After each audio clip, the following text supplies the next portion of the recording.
Racist cop's career ends after encounter with influential black woman. In this gripping video, we delve into the remarkable story of how a routine encounter with an influential black woman led to the end of a racist cop's career.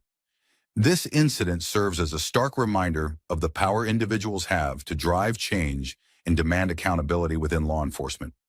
Watch as we uncover the details of this pivotal interaction and its profound impact on the community. If you are enthusiastic about this narrative, please inform us. If you appreciated the video, press 1. If not, select 0. Your feedback genuinely motivates me to collect additional uplifting and significant narratives. The Grand City Library stood as a testament to both time and knowledge. Located in the heart of the city, its towering stone columns and Gothic architecture gave it an almost mystical aura.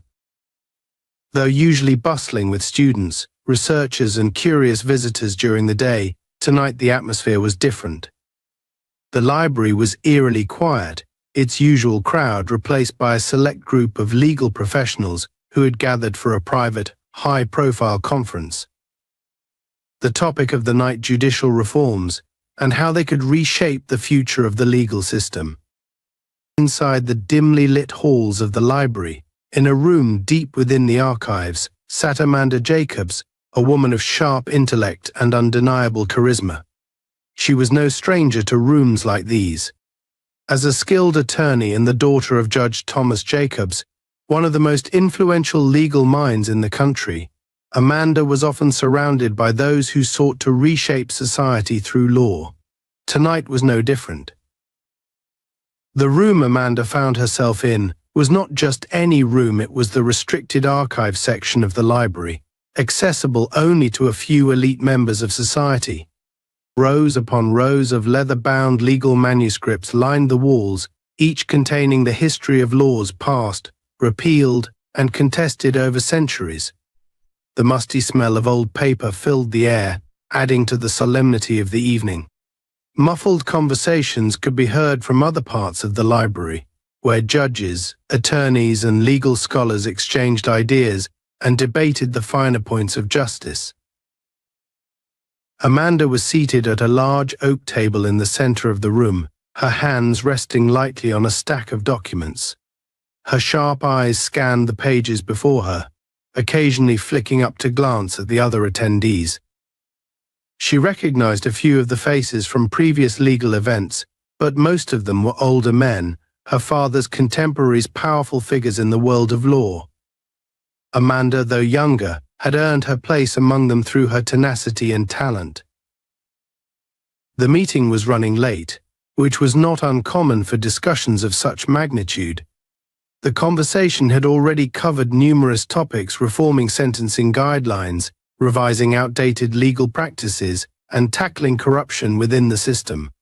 Amanda, while listening intently, felt the familiar stirrings of frustration. She had heard these discussions many times before, roundtable talks that often led to little action. Tonight, however, something felt different. There was a tension in the air, a sense that change was not only possible but imminent. Suddenly, the lights in the room flickered. It was subtle at first, but then the flicker became more pronounced, casting shadows that danced across the faces of the attendees.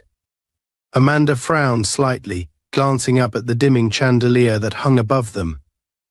She could see a few of the other lawyers exchanging uneasy glances, their conversation faltering as the flickering continued.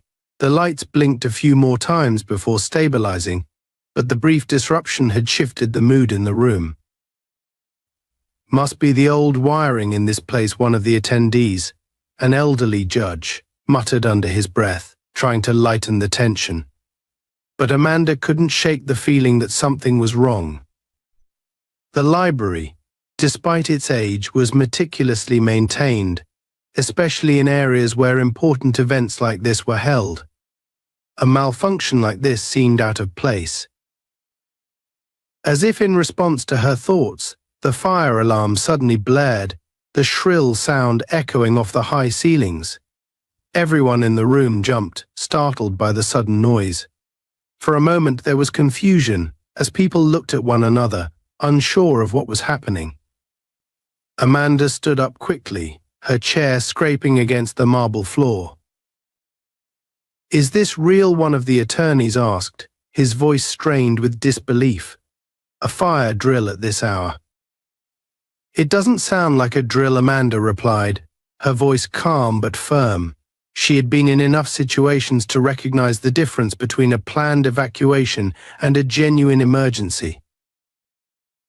Before anyone could respond, a librarian rushed into the room, her face pale and anxious.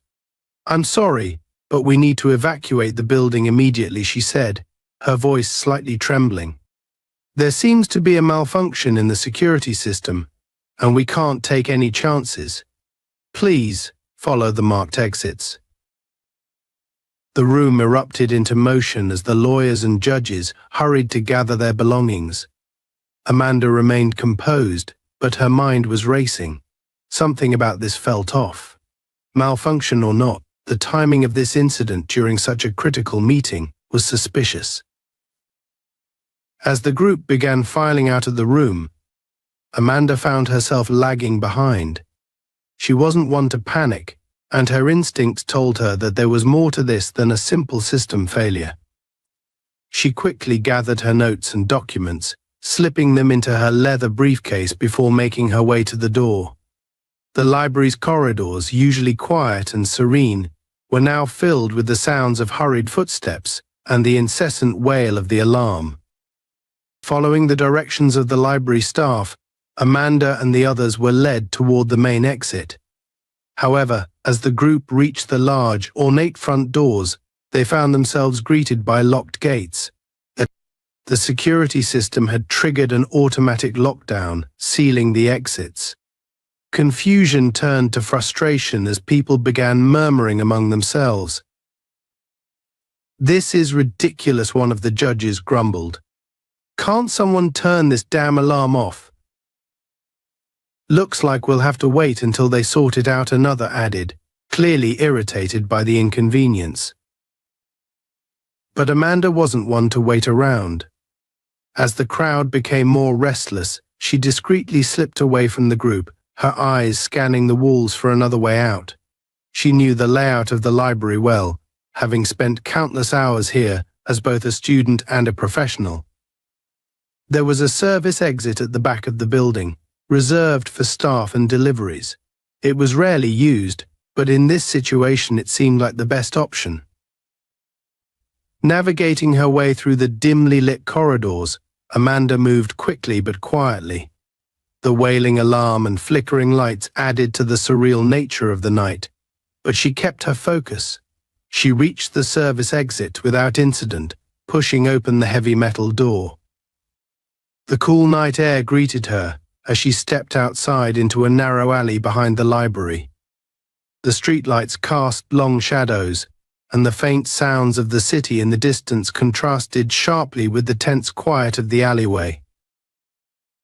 Just as she was about to make her way to the street, Amanda heard the unmistakable sound of footsteps behind her.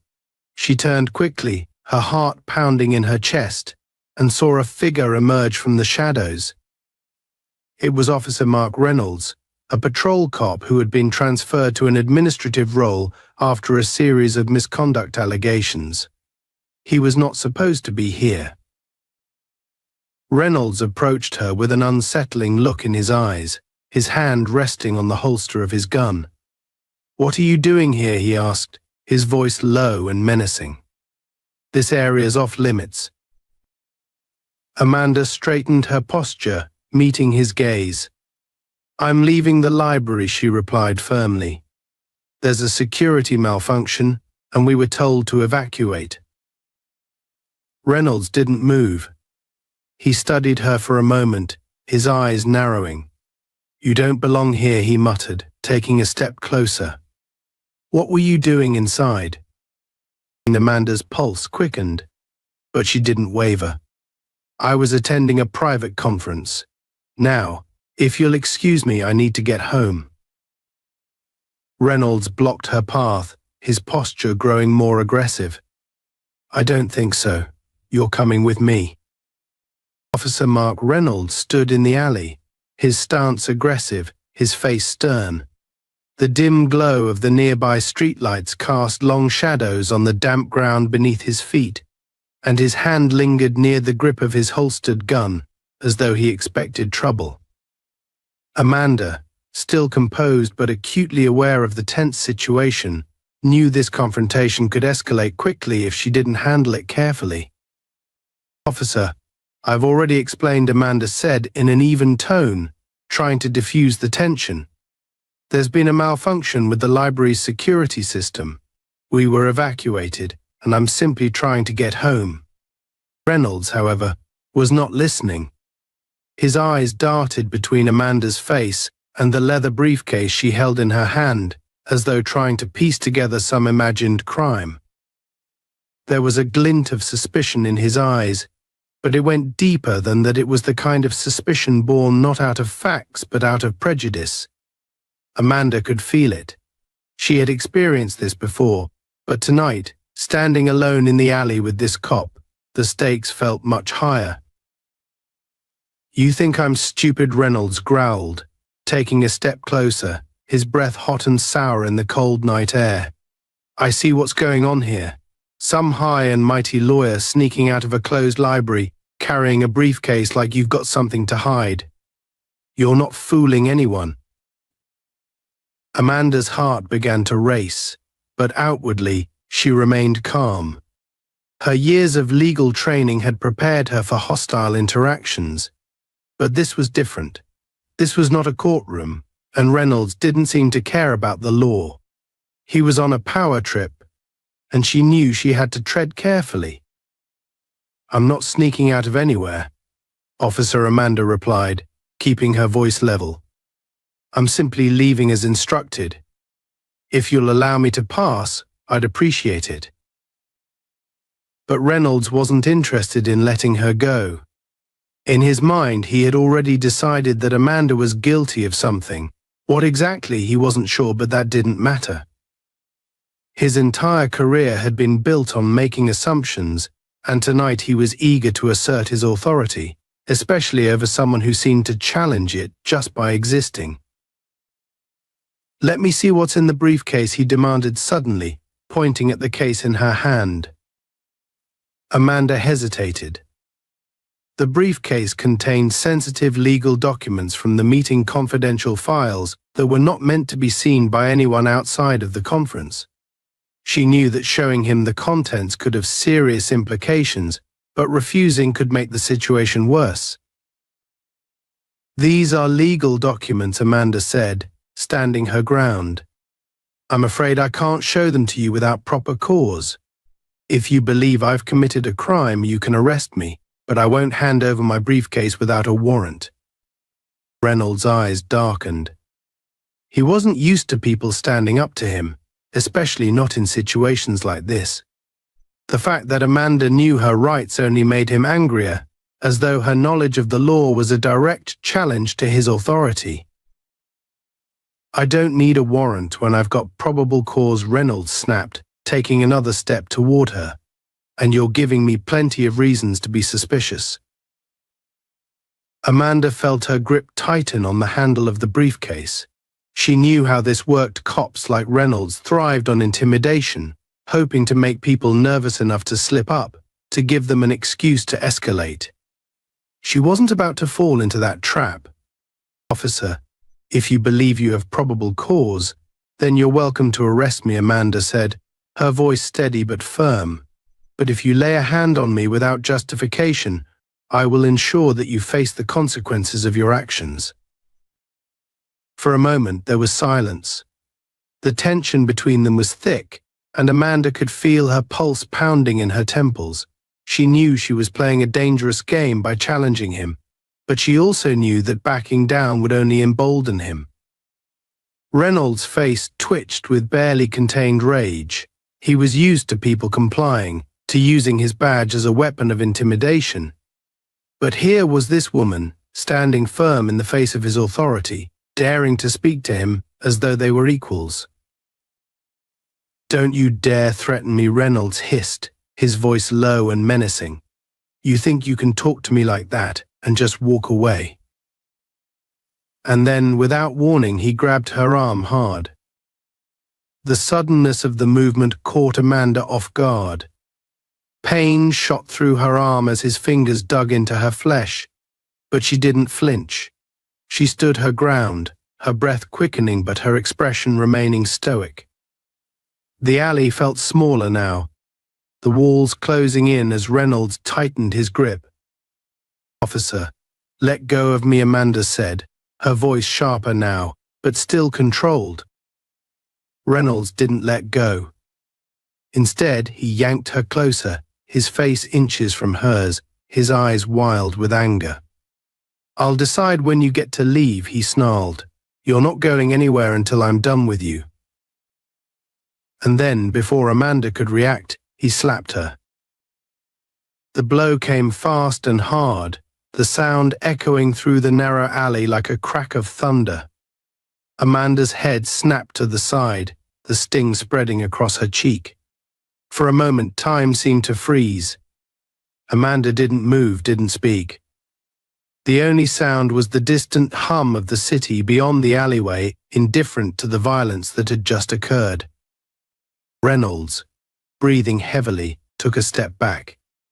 His hand trembled slightly as though even he hadn't expected to take it that far. But the deed was done. He had crossed a line, and they both knew it. Amanda slowly straightened, her face throbbing from the impact. She turned to face him, her eyes blazing with a quiet fury. She didn't raise her voice. She didn't need to. "You just made the biggest mistake of your career," she said, her voice cold as steel. Reynolds' face twisted in defiance, but there was something else there too: fear. He wasn't afraid of Amanda herself, he was afraid of what she represented. He had just attacked someone with connections, someone who wasn't going to quietly back down. And now, for the first time, he realized the gravity of his actions. "Shut up," he spat, though his voice lacked the same conviction as before. "You're coming with me." He reached for his handcuffs, but before he could snap them onto her wrists, the sound of approaching footsteps echoed through the alley. Both Amanda and Reynolds turned toward the sound, and out of the shadows emerged another figure, a young police officer, clearly out of breath and with wide, nervous eyes. It was Officer Thomas, a recent transfer to Reynolds' unit. He had been on patrol nearby when he overheard the commotion and decided to investigate. What he found, however, was far more than he had anticipated. As he approached, his gaze flicked between Amanda, standing tall with a red mark blooming across her cheek, and Reynolds, whose hand still hovered near his gun. "Reynolds," Thomas said, his voice uncertain. "What's going on here?" Reynolds stiffened, his expression shifting into one of irritation. "Nothing you need to worry about, rookie," he snapped. "Go back to your patrol." But Thomas didn't move. He could sense that something was very wrong. The tension in the air, the look on Amanda's face, it all screamed that whatever had just happened was far from routine. Thomas wasn't naive. He had heard rumors about Reynolds, about his temper and his methods. But seeing it firsthand was something else entirely. "Reynolds, maybe we should call this in," Thomas suggested carefully. "It looks like there's been some misunderstanding." Reynolds shot him a glare that could have cut through steel. "I said, go back to your patrol," he growled. "I've got this under control." But Thomas hesitated. His eyes met Amanda's, and in that moment he saw something that made him pause. He saw someone who wasn't just another citizen being harassed by an overzealous cop. He saw someone with power, someone who wasn't going to let this slide. And more than that, he saw someone who was right. "Reynolds," Thomas said, more firmly this time, "I think you've gone too far." Reynolds' face flushed a deep red as Officer Thomas' words hung in the air. His grip on Amanda's arm tightened, and the tension between them reached a fever pitch. Thomas stood a few feet away, still catching his breath, his wide eyes betraying the conflict brewing inside him. He was young, new to the force, and had never seen anything like this up close. His mind raced as he tried to assess the situation, but it was clear something had gone very, very wrong. Amanda felt the vice-like pressure on her arm increase, but she kept her gaze locked on Reynolds. She didn't back down, not even a flinch, despite the sharp pain radiating from the spot where he had struck her. Her face, still stinging from the slap, burned not only from the impact but from the indignity of it all. But Amanda wasn't just a victim, she was a fighter. She had spent her entire career standing up to people like Reynolds, people who thought power gave them the right to control others. She wasn't about to let him intimidate her, not now, not ever. "Let her go," Reynolds Thomas said again, this time more forcefully, though his voice wavered slightly. It was a direct order, and it wasn't lost on either Reynolds or Amanda that Thomas was stepping far out of line to make such a demand. Rookie cops didn't challenge their superiors like this, especially not someone with Reynolds' reputation. Reynolds' head snapped toward Thomas, and his eyes flared with anger. His grip on Amanda's arm finally loosened, though he didn't let go completely. He was balancing on the precipice of an explosion, and everyone in the alley could feel it. "Who the hell do you think you are?" Rookie Reynolds spat, taking a step toward Thomas while still holding on to Amanda. "You don't give me orders. I've been doing this job longer than you've been alive. I've got this situation under control, and you're going to get the hell out of here before you make things worse." Thomas hesitated, swallowing hard. He knew he was stepping into dangerous territory. Reynolds wasn't just any cop, he was someone with a reputation for pushing things too far, and everyone knew it. The rumors that floated around the precinct about Reynolds' past misconduct, his tendency to escalate minor situations into violent confrontations, all came rushing back into Thomas' mind. He had only been on the job for a few months, but even he had heard the whispers. But what he saw in front of him wasn't a rumor, it was real. Amanda, with her sharp eyes and bruised cheek, stood before him as living proof that Reynolds had gone too far. Thomas had never been in this kind of situation before, but his instincts told him that if he didn't step in now, things were going to spiral completely out of control. Reynolds Thomas said, forcing himself to stay calm. "This isn't right. She hasn't done anything wrong. You can't just..." Reynolds' face twisted into a sneer. "Oh, she hasn't done anything wrong." His voice was laced with sarcasm and venom. "You don't know anything, Rookie. This woman, she's hiding something. I can feel it. She's sneaking out of a closed building in the middle of the night, carrying a briefcase full of God knows what, and now she's mouthing off like she's above the law. You think she's innocent?" Thomas looked at Amanda again. She wasn't mouthing off, she was defending herself. And more than that, she was standing firm, refusing to let Reynolds intimidate her.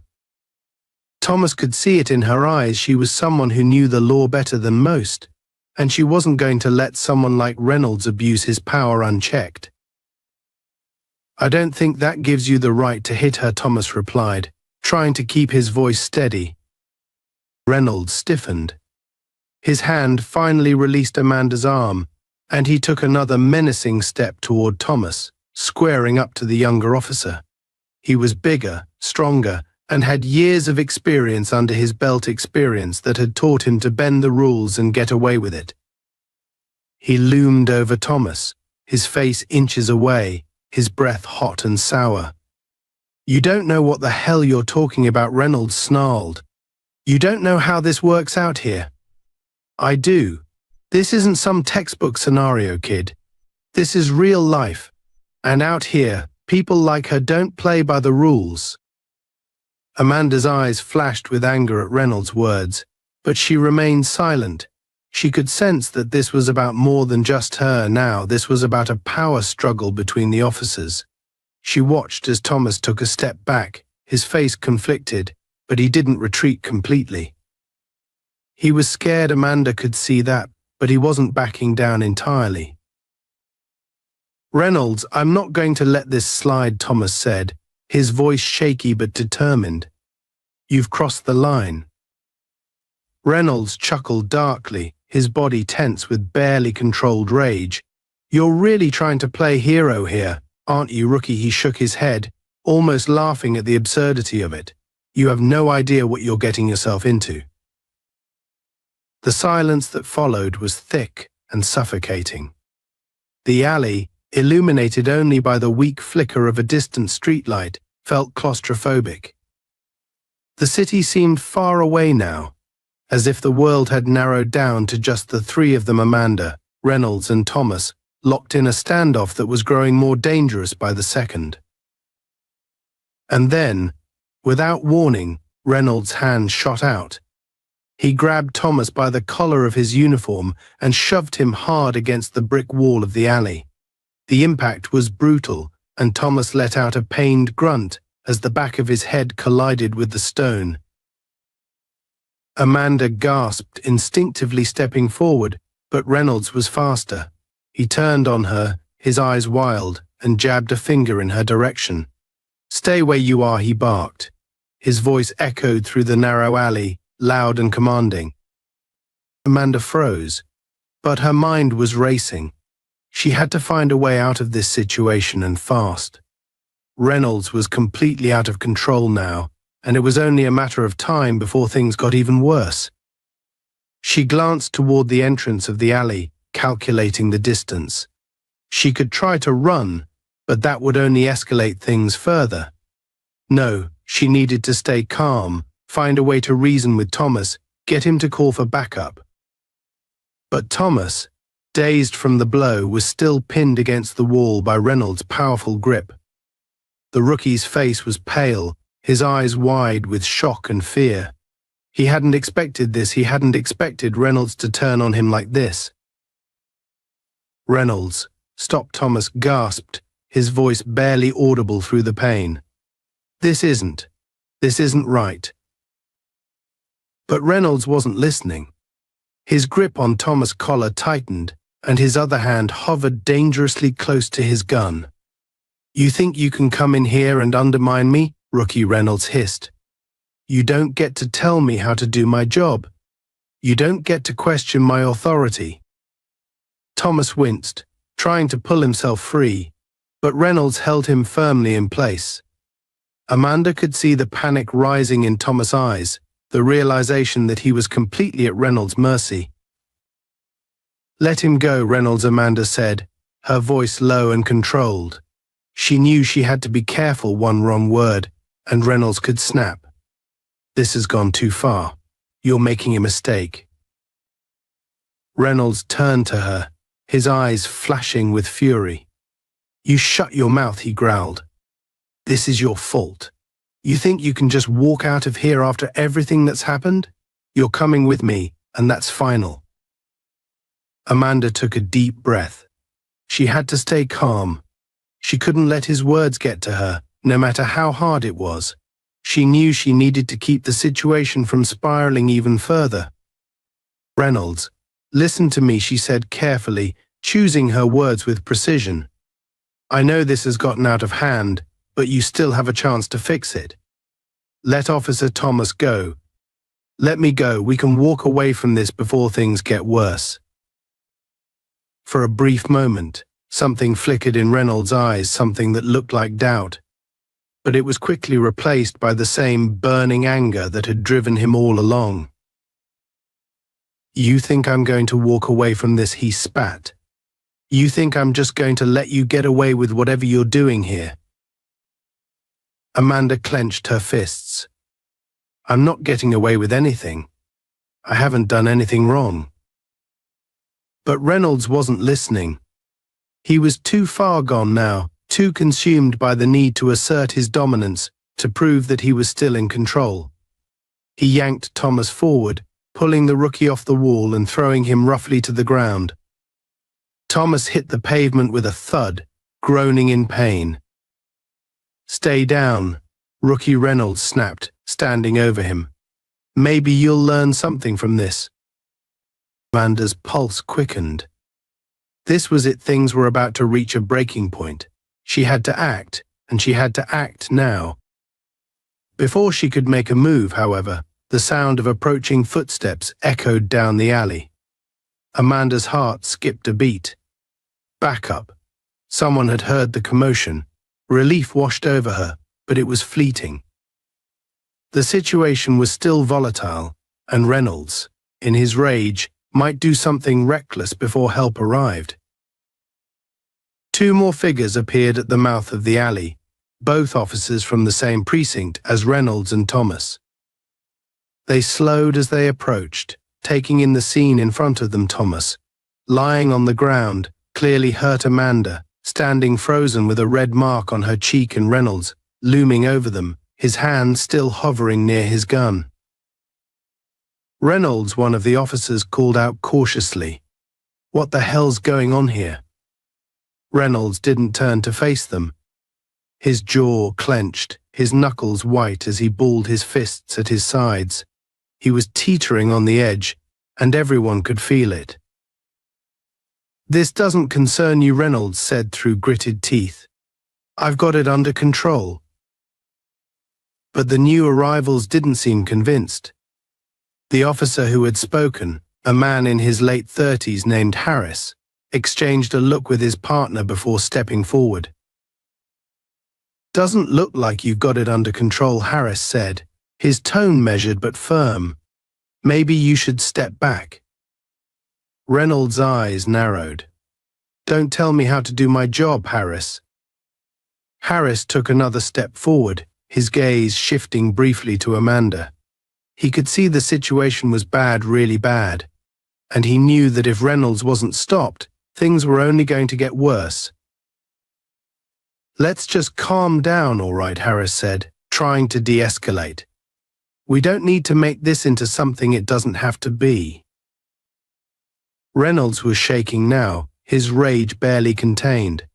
"This isn't your call, Harris." But Harris wasn't backing down. "Reynolds, look around. This is over. You've gone too far. Don't make it worse." There was a long pause as Reynolds' eyes darted between Harris, Thomas, and Amanda. His breathing was ragged, and for a moment it seemed like he might lash out again. But then, slowly, he lowered his hand from his gun. As Reynolds slowly lowered his hand from his gun, the tension in the alley didn't dissipate. It only thickened, like a storm cloud on the verge of breaking. Officer Harris and his partner stood just a few feet away, their faces taut with concern. Thomas was still on the ground, wincing as he tried to gather himself, and Amanda stood her ground, her gaze unwavering despite the stinging pain in her arm and cheek. Reynolds looked cornered, his chest rising and falling rapidly, his mind racing through possible outcomes. He had spent years pushing his authority, bending rules, and getting away with it. This wasn't the first time a situation had spiraled out of control, but tonight felt different. The presence of Amanda, a confident, educated woman who clearly wasn't afraid of him, had ignited something deep inside him, something he was losing control over. Reynolds, Harris said again, more firmly now, as if sensing his colleague's internal struggle, "Step back. Let's talk about this." Reynolds didn't move. His eyes flickered toward Amanda, his lips curling in frustration. He wanted to control this, to make sure she didn't walk away feeling like she had won. He wanted to make her understand that people like him didn't answer to people like her. But the arrival of his fellow officers complicated everything. He could feel the walls closing in on him, and it enraged him. "You think she's innocent?" Reynolds growled, gesturing toward Amanda without looking at her. "You think she's just some victim here? You don't know what I've seen. She's hiding something. I know it." Amanda didn't flinch. She had already decided that staying calm was her best weapon. She could sense that Reynolds was grasping at straws, trying to justify his behavior. But now, with more officers on the scene, she felt a small surge of hope. This wasn't just about her anymore. This was about exposing Reynolds for who he truly was. And she had the law on her side. "This has nothing to do with me hiding anything," Amanda said, her voice steady but sharp. "This is about your ego and your need to feel powerful. You don't have any reason to hold me here." Reynolds' eyes flared with anger. He took a step toward her, but Harris moved quickly, placing himself between them. It was a clear signal Reynolds was no longer in control. "That's enough," Harris said, his voice low but authoritative. "Step back, Reynolds. Now." Reynolds froze, his hands clenching into fists at his sides. He could feel the weight of the moment pressing down on him, but his instincts were fighting against the reality of the situation. He had been challenged by Amanda, by Thomas, and now by Harris. He was being backed into a corner, and the part of him that thrived on authority was rebelling. "You don't get to tell me how to do my job," Harris Reynolds spat. His voice was hoarse with frustration, his body tense as though he was ready to lash out again. "You don't know what she's capable of." Harris didn't take his eyes off Reynolds.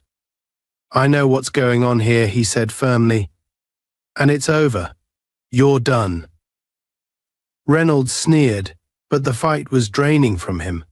He could see it in Harris' eyes. There was no turning back. The situation had escalated beyond his control, and any further action would only make things worse.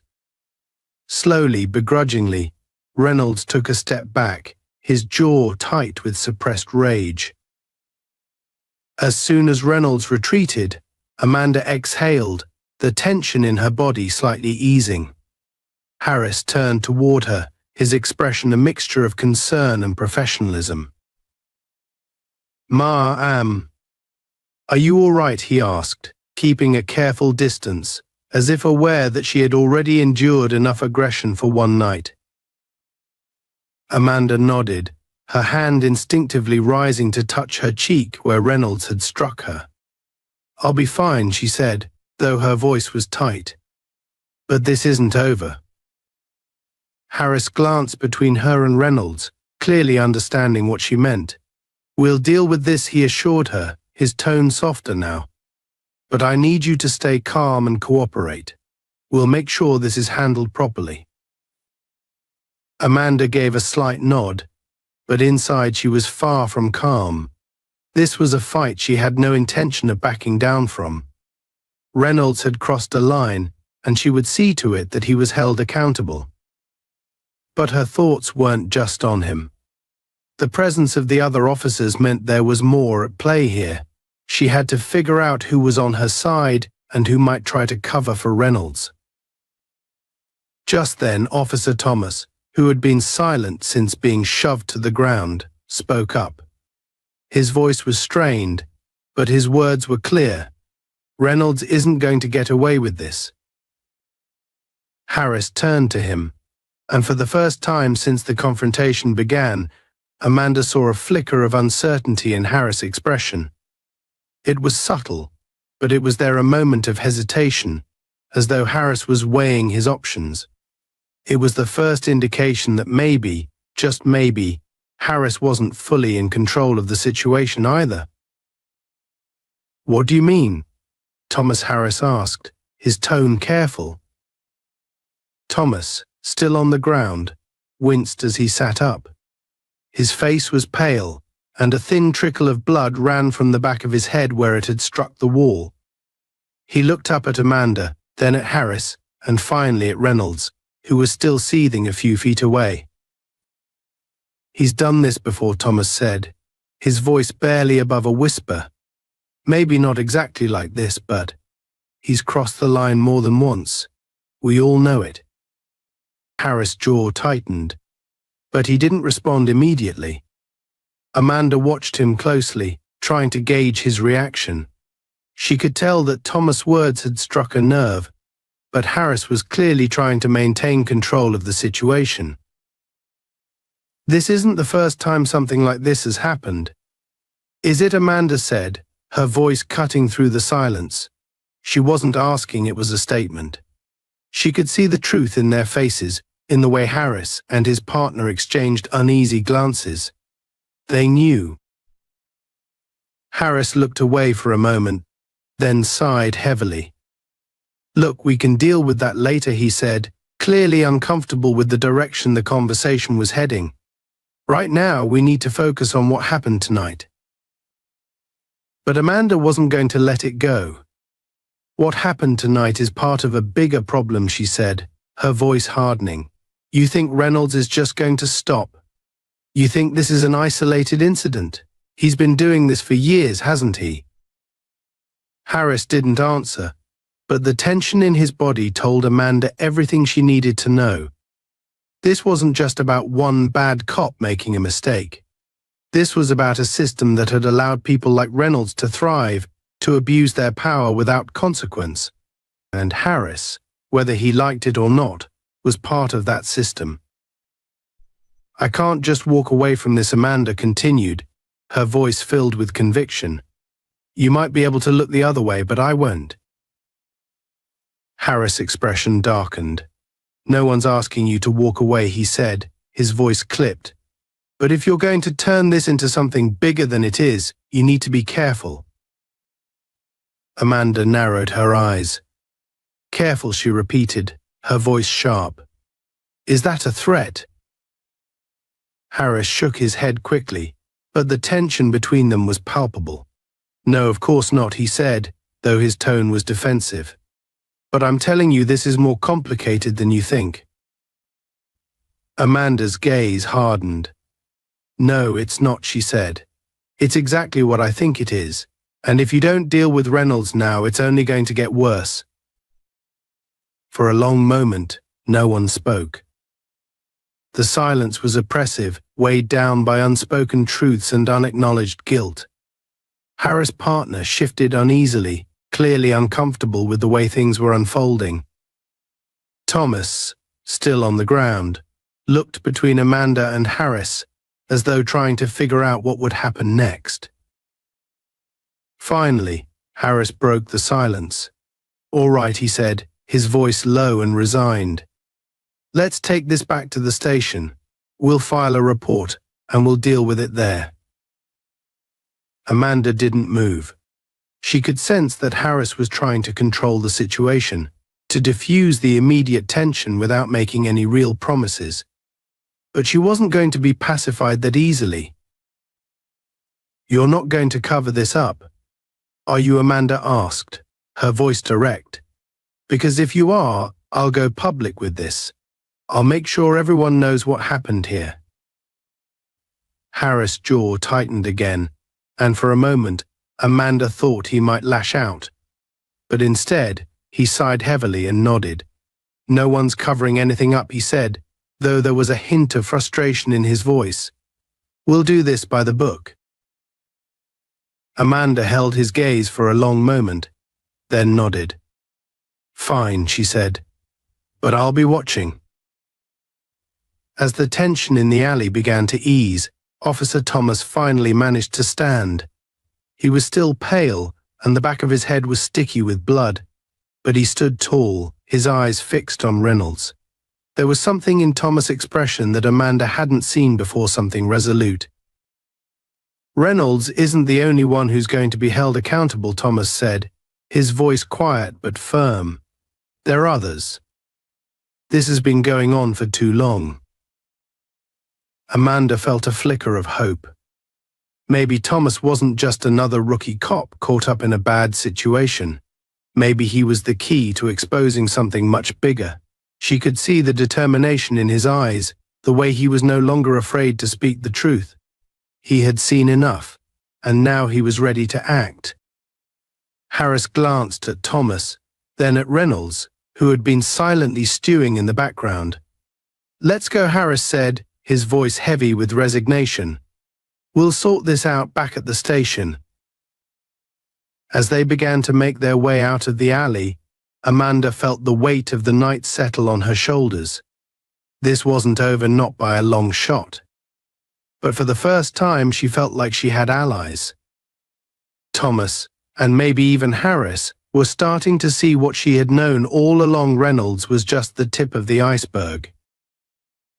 And now the real fight was about to begin. The short walk back to the station was tense, filled with unspoken words and suppressed emotions. The police precinct wasn't far from the alley, but each step felt heavy, like marching toward an inevitable confrontation. The air was thick with a sense of impending consequences. The tension between the officers, Amanda and Reynolds, was palpable. Every moment, every sideways glance, felt like it was teetering on the edge of another explosion. As they arrived at the precinct, Amanda was struck by how ordinary the building seemed from the outside: a standard brick structure with glass doors that belied the complex web of power and corruption inside. She had been in enough police stations throughout her career to know that beneath the surface, there was always more than what met the eye. Inside, the atmosphere was no different. Officers moved about their business, some shooting curious glances toward Amanda and Reynolds as they entered, though no one stopped to ask questions. Amanda could feel the weight of their scrutiny, but it didn't faze her. She had faced far worse than curious glances in her career. But as they walked through the station, she couldn't shake the feeling that something was off. Reynolds was quiet, his jaw set in a tight line as he marched forward, clearly stewing in his own rage. Harris, leading the group, kept his expression neutral, though Amanda could tell he was still processing what had happened. Officer Thomas trailed behind them, silent but determined. The rookie's face was pale, his hand absent-mindedly touching the back of his head where it had struck the wall in the alley, but his resolve had not wavered. There was no doubt in Amanda's mind that Thomas had made up his mind he wasn't going to let Reynolds off the hook.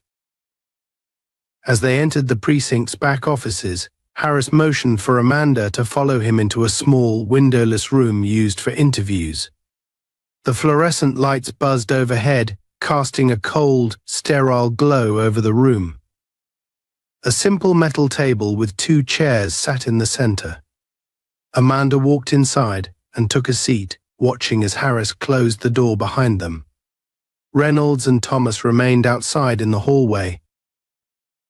Harris sat across from her, folding his hands on the table and letting out a deep breath. For the first time that night, Amanda saw the cracks in his calm exterior. His eyes were tired, and his shoulders slumped slightly, as though the weight of the evening had finally caught up with him. "Let's get this straightened out," Harris began, his voice low and even. "I need to know everything that happened in that alley, from your perspective." Amanda didn't hesitate. She recounted the events of the evening in meticulous detail, from the evacuation of the library to her confrontation with Reynolds in the alley. She described how he had escalated the situation without cause, how he had grabbed her, hit her, and threatened her. Her tone was steady and controlled, but there was an unmistakable edge of determination in her words. This wasn't just about recounting facts, it was about making sure Reynolds faced consequences for his actions. As Amanda spoke, Harris listened intently, occasionally nodding but remaining silent. He took a few notes, but his expression remained unreadable. When she finished, the silence in the room stretched on for a moment, thick and oppressive. Finally, Harris spoke. "I believe you," he said simply, though his voice was tinged with something more complex: regret, perhaps, or a recognition of the larger issue at hand. Reynolds crossed a line. He's been skating on thin ice for a long time, and we all knew it. But tonight he went too far. Amanda studied his face, sensing the internal conflict within him. Harris wasn't a bad cop, at least, not in the traditional sense. But he was part of a system that protected men like Reynolds, and now he was faced with a choice: protect the status quo or do the right thing. It was a choice that Amanda knew many officers faced, and more often than not, they chose loyalty over justice. "You have to know that this isn't just about what happened tonight," Amanda said, her voice soft but firm. "Reynolds isn't an isolated case. He's part of something bigger, a culture of abuse, of power unchecked, and you're part of that system, whether you want to admit it or not."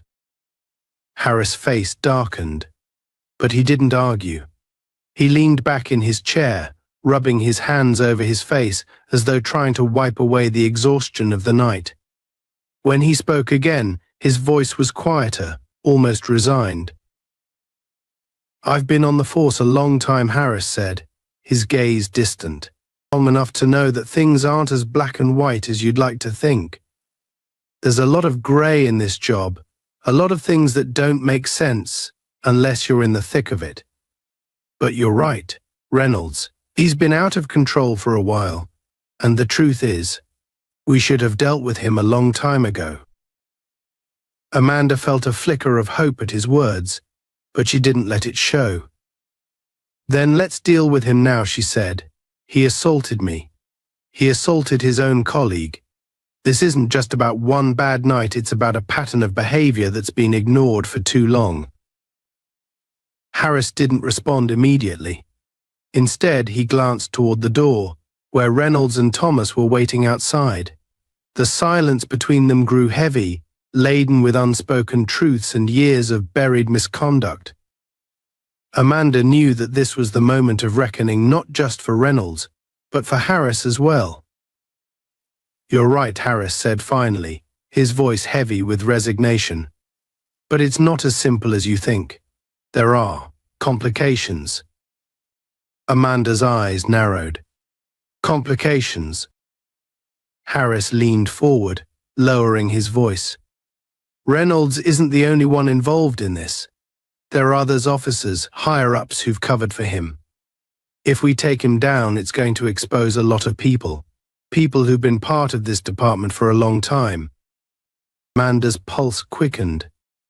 She had suspected as much, but hearing it confirmed was something else entirely. This wasn't just about Reynolds anymore, this was about a system-wide cover-up, a web of corruption that stretched far beyond one rogue cop. "Then we expose them all," Amanda said, her voice unwavering. Harris shook his head, a bitter smile tugging at the corner of his lips. "It's not that easy. You don't know what you're dealing with here. The people who've been covering for Reynolds, they're powerful. They've got connections, and they won't go down without a fight." Amanda's heart raced, but she didn't back down. "I don't care how powerful they are," she said. "This ends tonight." Harris studied her for a long moment, his expression conflicted.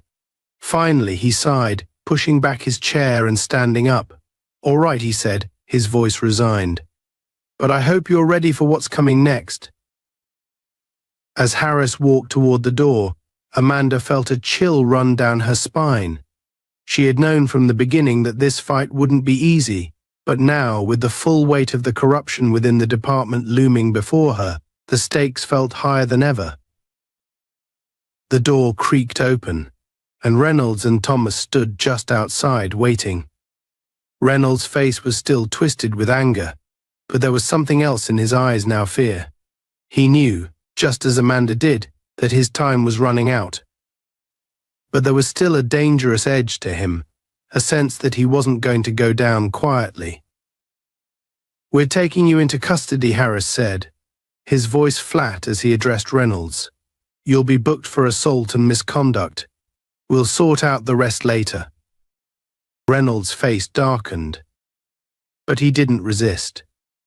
He stood there, silent and brooding, as Harris motioned for one of the officers nearby to take him into custody. But as they began to move, Reynolds' eyes locked onto Amanda's, and she saw the malice in his gaze. "You think you've won?" Reynolds sneered, his voice low and venomous. "You have no idea what you're getting yourself into. This isn't over." Amanda met his gaze, unflinching. "You're right," she said. "It's not over. But it will be for you." Reynolds was led away in handcuffs, his shoulders tense with barely contained rage. As he disappeared down the hallway, Amanda exhaled, the tension in her body finally easing. But even as she watched him go, she knew that Reynolds was only the beginning. The web of corruption that Harris had hinted at stretched far deeper than she had realized, and now she was at the center of it. Thomas stepped forward, his face still pale but determined. "What now?" he asked quietly. Amanda glanced at Harris, who had crossed his arms, his expression weary but resolute. "Now we do it by the book," Harris said. "We take Reynolds down, and we go after everyone who covered for him." Amanda nodded, though her mind was already racing ahead. Taking down Reynolds was the first step, but it wouldn't be enough. The department was rotten to the core, and if she wanted to expose the full extent of the corruption, she would need more than just a single arrest. She would need evidence, real, irrefutable proof that the system had been compromised. "We'll need to get into the internal files," Amanda said, her voice steady but firm. "The reports, the complaints, everything that's been buried." Harris hesitated, his gaze flickering toward Thomas. "That's not going to be easy," he said. "The people who've been covering for Reynolds, they're not going to let those files see the light of day." "We don't need them to let us," Amanda replied. "We just need access." Thomas stepped forward, his expression resolute. "I can help with that," he said quietly. "I know where the files are. I've seen them, complaints, reports that never went anywhere. They're all locked away in the Internal Affairs office." Amanda's pulse quickened. "Can you get us in?" Thomas nodded, though his expression was tense. "It won't be easy. But if we're going to take down Reynolds and everyone who's protected him, we'll need those files." Harris glanced between them, his expression conflicted. He knew that what they were planning was risky, bordering on illegal, but he also knew that it might be their only shot at exposing the truth. "All right," Harris said finally, his voice heavy with resignation. "Let's do it." Hours later, as the precinct began to quiet down for the night, Amanda, Thomas, and Harris made their move. The Internal Affairs office was located deep within the precinct, secured behind locked doors and guarded by the very people they were trying to expose. But Thomas knew the layout of the building, and with his help, they managed to navigate their way through the darkened hallways without drawing attention. The door to the Internal Affairs office loomed before them, its steel frame cold and imposing. Amanda's heart pounded in her chest as Thomas approached the door, his hands trembling slightly as he produced a keycard. He had managed to procure it earlier in the night, though Amanda didn't ask how. With a quiet beep, the door unlocked, and they stepped inside. The room was dimly lit, rows of filing cabinets and computer terminals lining the walls. This was at the heart of the precinct's internal records, the place where years of misconduct had been swept under the rug, hidden away from the public eye. "We need to find everything we can on Reynolds," Amanda said, her voice barely above a whisper, "and anyone else connected to him."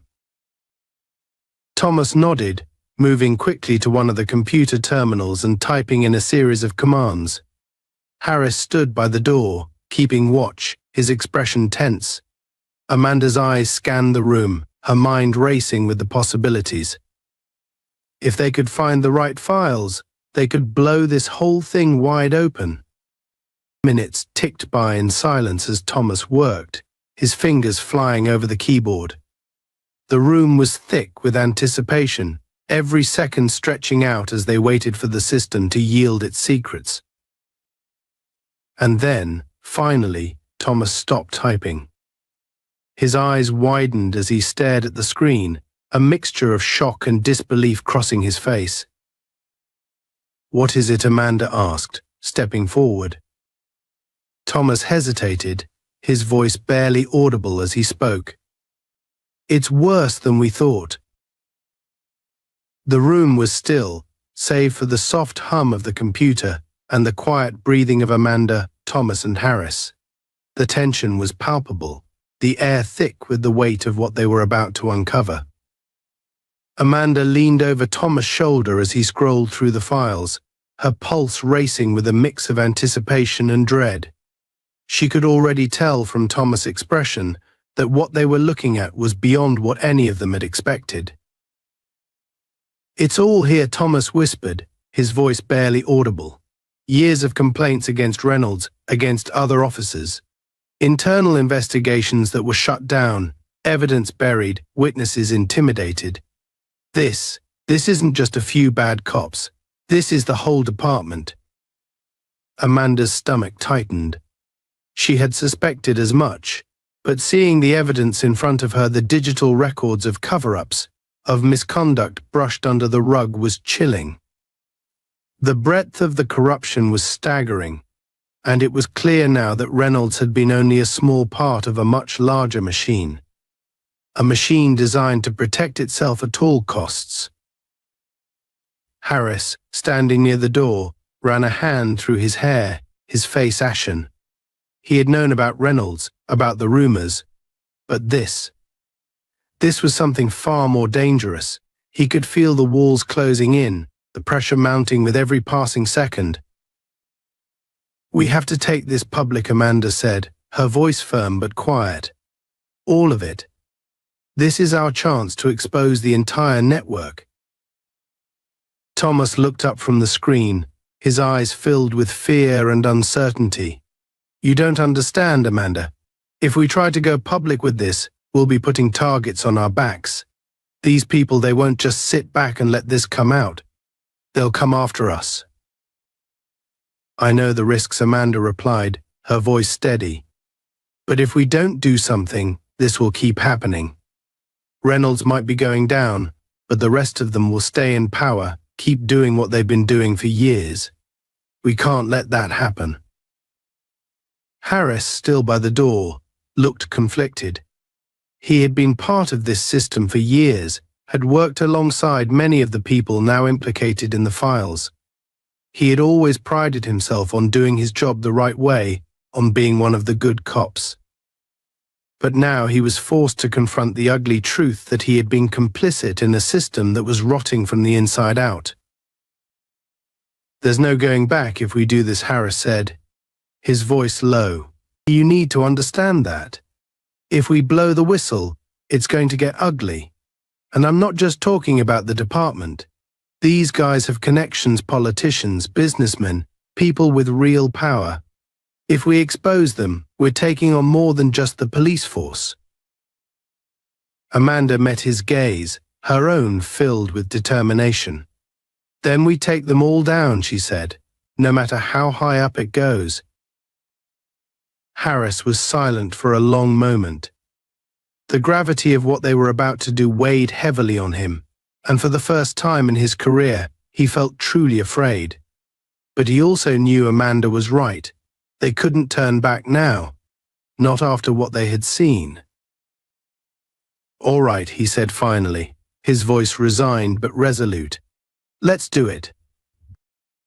Thomas nodded and began downloading the files onto an external drive. The minutes ticked by in agonizing silence as the files slowly transferred, the weight of their decision settling heavily on all of them.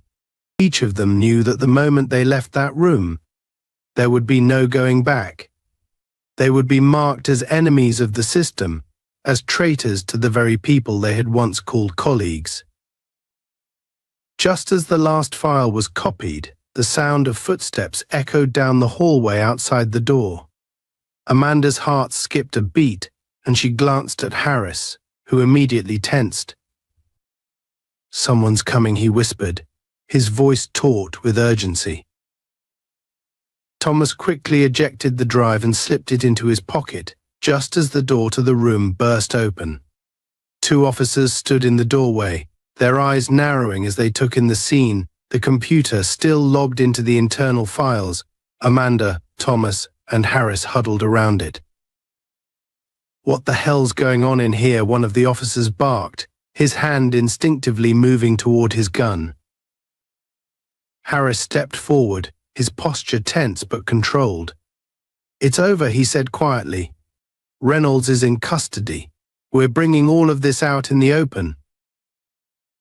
The two officers exchanged a look, and Amanda could see the flicker of realization in their eyes. They knew exactly what was happening, and they weren't going to let it happen without a fight. "You're making a big mistake," the second officer said, his voice cold. "You don't know who you're messing with." Amanda's pulse quickened, but she stood her ground.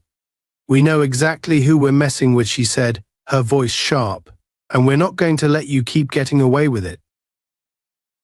The first officer stepped forward, his hand now resting fully on his gun. "You think you can just walk out of here with those files? You'll be lucky if you make it to the front door." Harris moved quickly, stepping between the officers and Amanda. "Back off," he said firmly, his voice edged with authority. "This is over. If you want to keep your jobs, you'll walk away now." The room was thick with tension as the two officers stood frozen, weighing their options. Amanda could see the hesitation in their eyes. They were caught between protecting the corrupt system they were a part of and the very real possibility that this was the end of the line. "Let's go," Harris said, motioning to Amanda and Thomas. Without another word, the three of them pushed past the officers, making their way down the dimly lit hallway. Every step felt like a gamble, the possibility of an ambush around each corner looming large in their minds. Amanda's grip tightened on the files in her hand. She knew this was only the beginning. Even if they made it out of the precinct, they would be hunted by the department, by those they were about to expose, by anyone who stood to lose from the revelations they were carrying. They exited the building, the cold night air hitting them like a wall. For a brief moment, Amanda felt the rush of freedom, the sense that they had escaped, but it was fleeting.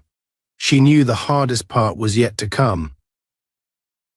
As they reached the street, Harris stopped and turned to Amanda. His face was serious, etched with worry. "You need to get out of here," he said. "Now. Go public with this as soon as you can, but don't stay in one place too long. They'll come after you." Amanda nodded, her heart pounding in her chest. "What about you?" Harris shook his head. "I'll deal with what's coming my way. But you need to stay safe. You've got the files. You're the one who can bring them down." Amanda hesitated for a moment, then nodded. "Thank you," she said softly. "For everything." Harris gave her a tight nod, his expression grim. "Go," he said.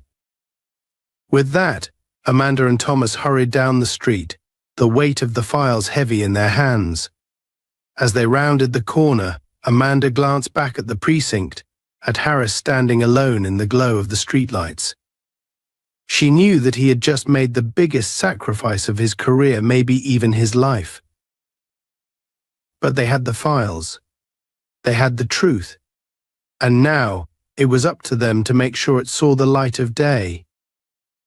As Amanda and Thomas disappeared into the night, a sense of finality settled over her. The war had only just begun, and the battle lines were clearer than ever. But for the first time, she felt like they had a fighting chance. The truth was out there, and soon enough, the world would know it too. The city seemed quieter than usual as Amanda and Thomas walked quickly down the street, disappearing into the shadows of the tall buildings. The weight of what they had just done was heavy on their shoulders, but there was no time to stop and think. They had to move fast, and they had to make sure the files got into the right hands. Amanda's mind raced. The files they had obtained were damning, far worse than even she had anticipated. Reynolds wasn't just a violent cop, he was a cog in a larger machine of corruption, protected by layers of complicity and silence within the police department and beyond. The deeper they had dug, the more names had come up: officers, supervisors, even city officials. This wasn't just a bad precinct. This was a systemic problem, and now they had the proof. But the question remained, what next? Thomas glanced at Amanda as they turned another corner, their footsteps echoing off the empty streets. "Where do we go?" he asked, his voice low, betraying his exhaustion. Amanda's mind ran through the options. Going to the media seemed like the most obvious choice, but it also came with risks. The media could be manipulated, and the people they were up against had connections everywhere. The files had to go somewhere they couldn't be ignored, somewhere they would create an unstoppable chain reaction. An independent news outlet, Amanda said after a moment. One that can't be bought or influenced, and will send copies to every major legal advocacy group in the country. If we hit them from all sides, they won't be able to shut it down.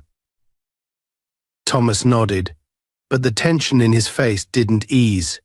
"You think that'll be enough? These people, they have a lot of power. They won't just let this go." Amanda met his eyes, her own filled with determination. "It's not going to be easy," she admitted, "but we have the truth. And as long as we get the truth out there, we stand a chance." They continued walking in silence, their breath visible in the cold night air. The weight of their decision settled in. There would be no going back. By morning, the city would be a different place. The files would expose years of corruption, and the consequences would ripple far beyond the police department. But Amanda couldn't shake the feeling of unease. She knew how dangerous their opponents were. She knew that exposing this much corruption wouldn't just ruin careers, it would destroy lives.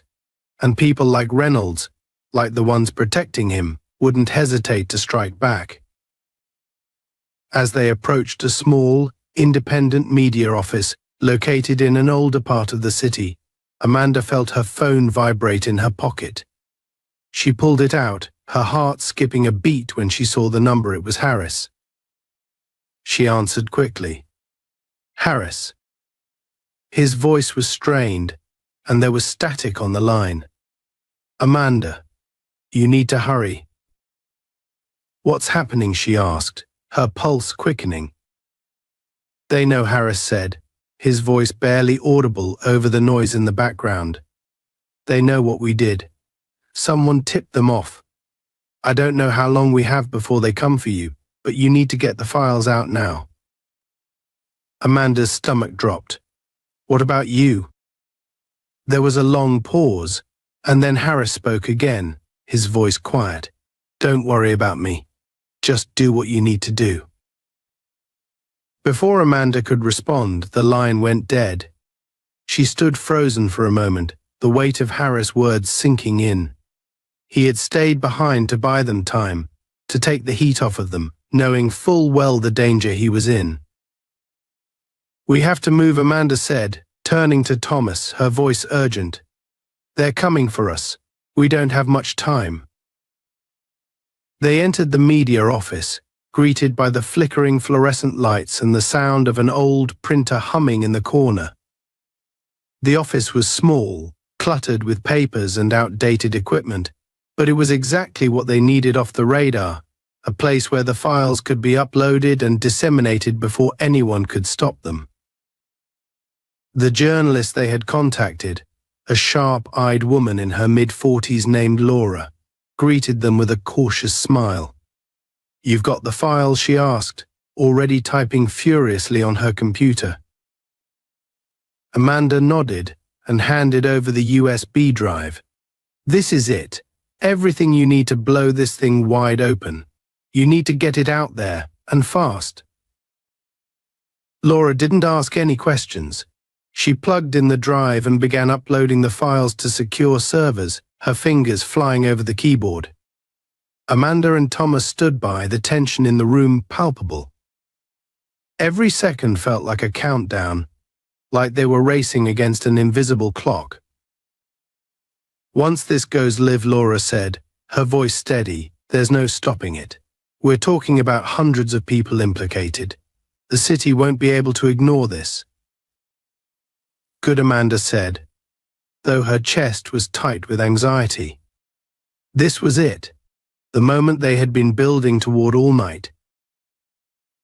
As the files finished uploading, Laura leaned back in her chair and looked at them. It's done, she said. We'll send copies to every major news outlet and legal advocacy group. By tomorrow morning, this city's going to explode. Amanda let out a breath she hadn't realized she was holding. It was done. The files were out. The truth was going to be exposed, and there was no way to take it back. But even as the relief washed over her, she knew the hardest part was still to come. They left the media office just before dawn, the city bathed in the soft glow of the rising sun. Amanda and Thomas walked in silence, the weight of the night's events hanging heavy over them. They had done it. They had exposed the corruption, but now they had to face the fallout. As they reached the end of the street, Amanda's phone buzzed again. This time, it was a message, a single, short text from an unknown number. You're not safe. Leave the city. Now. Amanda stared at the message, her mind racing. It was a warning, and she knew better than to ignore it. Whoever had sent it knew what they were up against, and now, so did she. We have to go, Amanda said, her voice firm. Thomas looked at her, confusion crossing his face. What? Go where? Out of the city, Amanda replied, her eyes scanning the streets around them. They're not going to let us stay. We have to disappear at least until this blows over. Thomas hesitated, but the look in Amanda's eyes convinced him. He nodded, understanding.